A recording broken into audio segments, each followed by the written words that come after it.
the problem. For example, if you look at Vietnam, you see that they buy $15 from us. We buy $15 from them to every $1 they buy from us.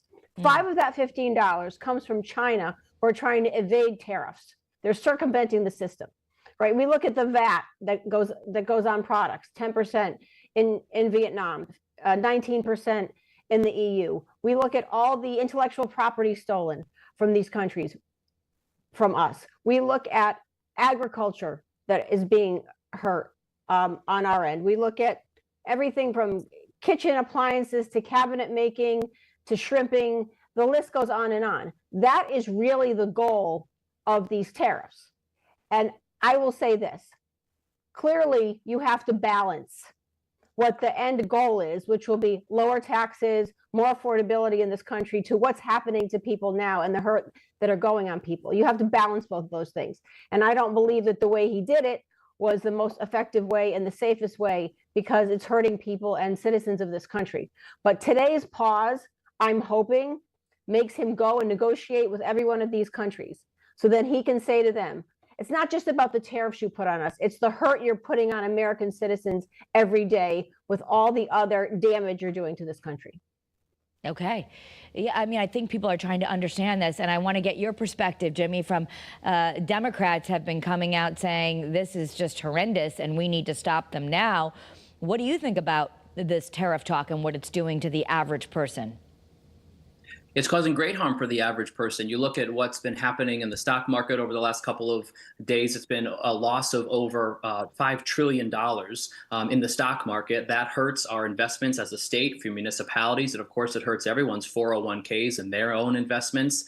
And not only hurt Wall Street, but it hurt Main Street. We are seeing prices continue to increase. We are seeing inflation continue to rise. The things that we've spoken about on this show, that people would see their cost increasing for foods, for fruit, for nutrition items, for vegetables, for our household appliances. It was the biggest tax increase this country has ever seen, and people spoke up. We saw rallies over the weekend. We saw people speak up and say they do not want this. They do not want these tariffs, which were half-baked, ill-advised. It was a list of over 60 countries with over 10% tariffs in every country. Some of these countries, mind you, weren't even inhabited by people. So I don't know who created this list, but it was a bad idea with a bad list.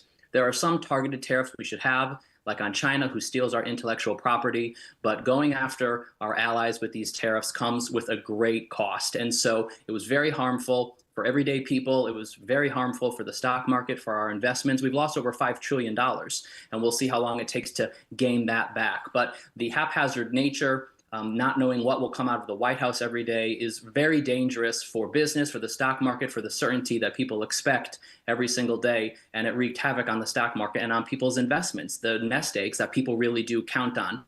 They never put any tariffs on Russia or North Korea, but they did put tariffs on so many of our allies, and that comes with a great harm.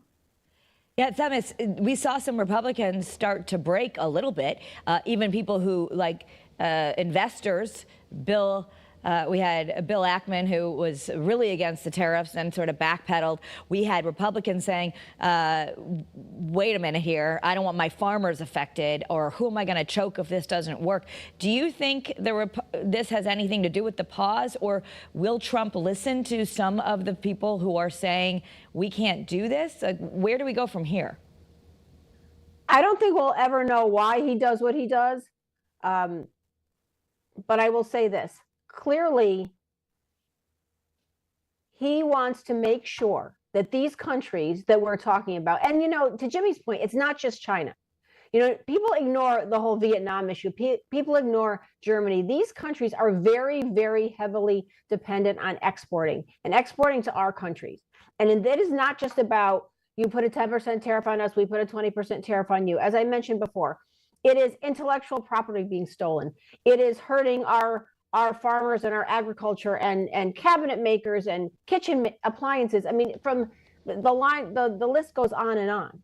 And so, the dumping that goes on from these countries, that hurts the environment. And so that is really the focus. It is about the non-tariffs. And I think putting the tariffs on was a way to leverage those non-tariffs. Now, again, I said before, and I'm going to say it again, I think, it's about a scalpel and not a hatchet. And this hatchet hurt the stock market enormously. It hurt everyday people. It hurt rich people. It hit poor people. It hurt everybody. And that is not a way to do it, because you have to balance the hurt that you're going to feel. Although they're claiming we're going to see huge tax cuts and help with the economy along the way. But in the short run, that doesn't make people feel any better. But I will say this, the problem that we need to resolve is the fact that these countries have been hurting us for years and years. And somebody has to do something about it. But hurting people in the short run is not the way to do it. Jimmy, one more take on this, and then we will move on to also our own raising costs with car taxes here in Connecticut. But right now, as of this breaking news, the Trump tariffs have dropped to 10% universal rate for every country except China. China has said it will not back down. Do you agree that with what Themis is saying, that we have a lot of unfair practices and we need to fix it? The question is how, and what's the alternative? Yeah, absolutely. And this has actually been one of those issues that has been bipartisan in terms of going after China in the tariffs that exist. And we should have targeted tariffs for places like China that steal our intellectual property and so many other concerns that come with China. And we should be mindful about where we're having tariffs and the benefits that it has to the United States of America.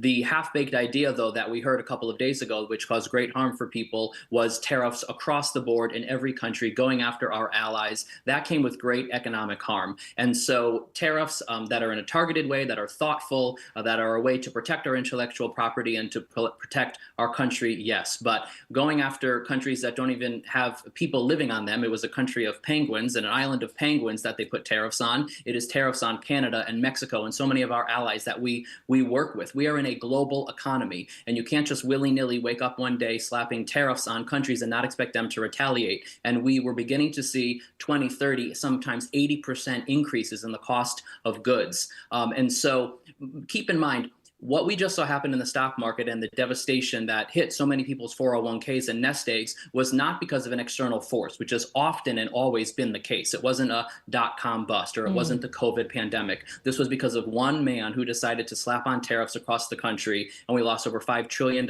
in many investments that will take time to make up. Yeah, right now, just to give everyone a perspective, it's up 2,568 points right now. I'm also seeing some breaking news that that Besant, who is helping Trump with advising on all this, says that this was his strategy all along. He wanted to goad China into a bad position and do negotiations on his own. So I guess we'll see what's going to happen. It's certainly, I think, on both sides of the aisle, people have been a little terrified and wondering how one person could have this much power. We'll see what Congress decides to do. I do want to move us on in our time together and talk about car taxes, because if you've been reading the papers, there's an issue brewing. Towns are concerned that the new calculation for car tax in Connecticut is hurting towns. And I'm wondering, I think other people are wondering, well, what's that going to do to the average driver? And that will we have to make up this money in some other way with town taxes? Let's start with you, Themis. Well, the way we calculate car taxes in the state of Connecticut is the state would give each town a formula, so to speak, and that formula was based on the average retail value of your car. Once COVID hit, that changed, because as we all know, anybody who tried to buy a car post-COVID, used cars were going for a crazy amount of money. And new cars were going for a crazy amount of money. So they changed it from the average retail price, which was what the property car tax was based on, to MSRP. So the sticker price in layman's terms. And what the town could do is they could take 80% in the first year of that price, and that would be your car tax. And then in the second year, it would go down 5%. So 75%, then 70, and so on for 20 years. What the legislature did last year is they changed that to 85% and then to 90%. So you could take 90% now of that sticker price and charge you the car tax. But you don't have to do it. The town gives the town the state gives the town the option of doing that. So if your legislative body, your board of selectmen, your town council, your city council, et cetera, wants to vote to make it 90% and they use the 90%, they can do that. Now, towns like West Hartford, we've read about, towns like Middletown, we've read about, that got big hits when that percentage moved from 80 to 85%, from 85 to 80%, excuse me. They will, I'm sure, vote to change that, but it gives each town the choice. And I think that's very important because we all know that these property taxes are based on mill rates, and mill rates in each town are different. So you can have one car, the same exact car in one town, and the town next to you, that car would be, you know, much more for a property tax. So I think it's really important to give towns the choice to figure out what's best for them and what's the best option for them. So for just before we move on to Jimmy for his take, if you're wondering if your car tax is going to go up, are we going to find that out soon? And how do we determine if it's going to affect us?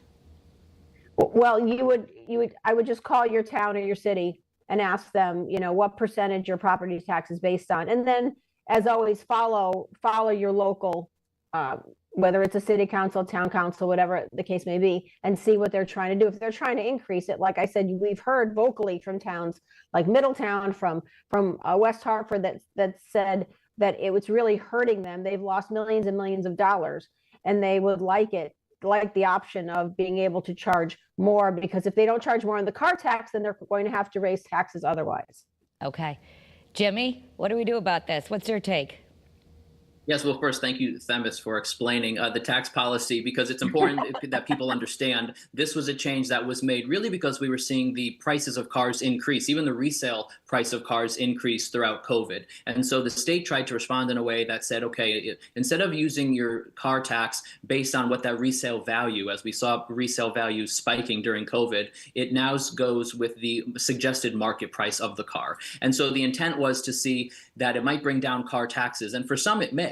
For some, it may, as you see how your car depreciates over time and what that suggested retail price is. It really is different for every car and in every town. And in some cases, people may see a smaller car tax, but it's not the case across the board. And so the state left it with the towns to opt in to the prior program, which we had with that depreciation rate based on the resale value of the car, or they could use the new option, which is a different depreciation rate, and it's around the suggested price of the car. It's really up to the towns, and towns are taking a look at it, and some are deciding that the earlier formula makes sense for them, and some are keeping with what we have now. It really is a case-by-case basis, and it allows people to take a look at their car taxes, and if it is a smaller car tax, that's obviously a benefit to the individual, that they're paying less in car taxes. Of course, for municipalities, they have a budget to meet, and so if they're getting less on the car taxes, they need to take a look at their whole budget, which towns are in the middle of right now for these next several weeks, and looking at their local budget, looking at that mill rate, car tax, property tax, and making sure that they can make ends meet with the new formula based on the state. All right, bottom line, check your car taxes. When they put in that new formula after COVID in 2023, a lot of people saw lower car taxes, and that means there was less revenue that was going to the town or city, and that's why some of those towns or cities were complaining. So we might be going back up. Okay, so we got taxes, we got tariffs. I want to talk tourism.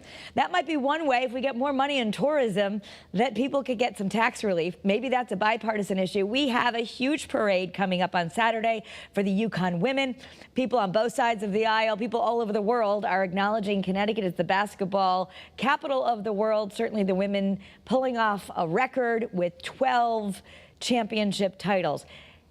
Is there an opportunity to do more than rah-rah, but actually turn this into something that's good for Connecticut's economy? Let's start with you, Themis. Well, I mean, where Connecticut has now become basketball and pizza, right? We are the basketball and pizza capital of the world. And, you know, we've seen, so proud of Yukon Husky women and what they've done. Girl power right there, I'll tell you that. But yeah. You know, we talked previously on the show about the lack of housing and guaranteed housing at the University of Connecticut stores. And I believe part of that is in the past 20 years, the University of Connecticut has become so much more popular because basketball has put us on the map. And that's a great thing. Now, it's a bad thing for housing because they need to build more housing and make sure that especially our in-state students have a place to live. But it has made us more popular in the country. It's not just Connecticut students. It's not just people that live down the street. Oh, you know what UConn is. I mean, people, you go in different parts of the country. So I think that has been great for tourism. Pizza I'm from New Haven, the New Haven area, as is Jimmy. And we understand that New Haven pizza is the best pizza in the country. And so people are actually coming to Connecticut to say, I want to try Sally's or Pepe's or Modern or whatever the case may be, or Roseland and Derby. And they're staying, or they're driving, say, to Vermont or New Hampshire or Maine, and they're stopping on the way. And when they're stopping, they may end up going to, say, the Peabody Museum, or they may go to the Beinecke Library, or they may stop somewhere along the way. And that's just going to bring more people into the state of Connecticut and try our other restaurants and other great things we have in Connecticut. So I think both of those things have been amazing for tourism in this state, and they're just going to continue. Yeah. Jimmy, it's all good. I just had Modern Pizza on Sunday night. It was actually my first time. I'd only had Sally's and Pepe's. It was amazing. I loved it. But it seems to me that, the governor says he wants more tourism. What'd you say? You have to go to Roseland in Derby. You got to go to Roseland too. Yeah. Okay. So it seems to me that there's an opportunity here, Jimmy. What's your take on? Absolutely. Is there something to capitalize on?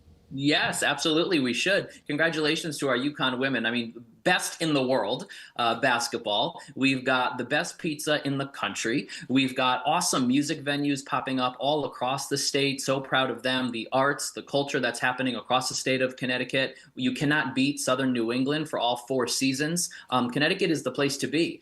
For every dollar that the state invests in tourism, it's estimated that we get back about $6 to $7. So I am all about investing in tourism, making sure that people know, from the pizza to the basketball to the 4 seasons, from the ocean to our trails, to our brewery trail, to the antique trail. We got trails for everything in Connecticut. It really is the place to be. And everyone comes through Connecticut as they're traveling through New England or going to New York. And so we want people to stop in Connecticut and patronize our businesses and be out there, come to a basketball game.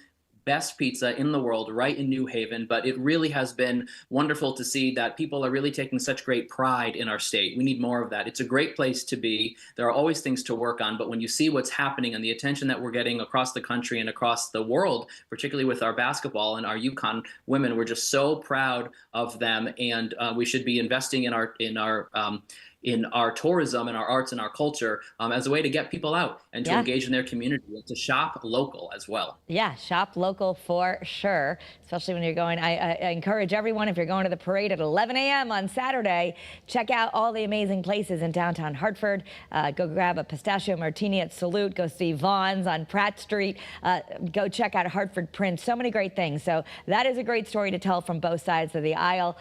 Thank you both to our insiders for being here. So much to talk about today. So thanks for streaming with us, both of you. Thank you. Thank you. Yeah, and we will break some of this down for you and have it on Eyewitness News on Channel 3 at 4 o'clock tonight.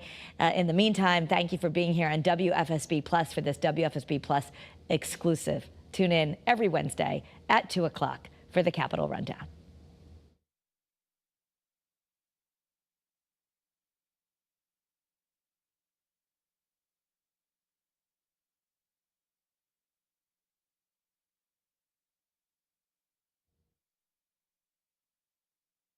Thank you.